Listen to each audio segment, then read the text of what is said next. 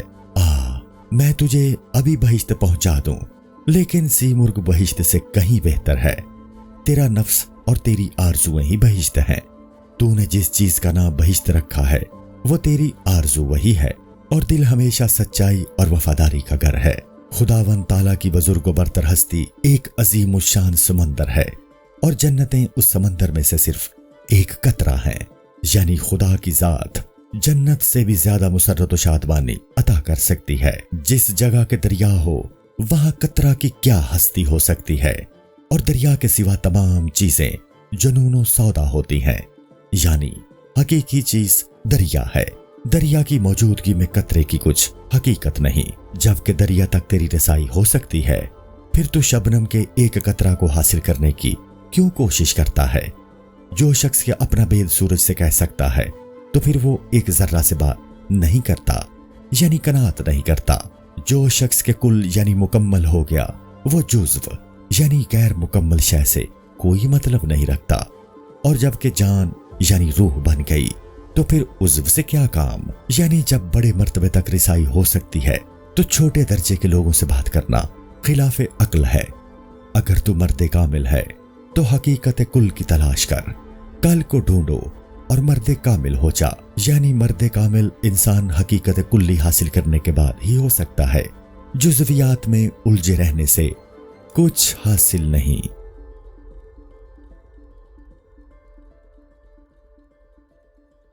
حکایت شاگرد کے استاد سے سوال کرنے کی۔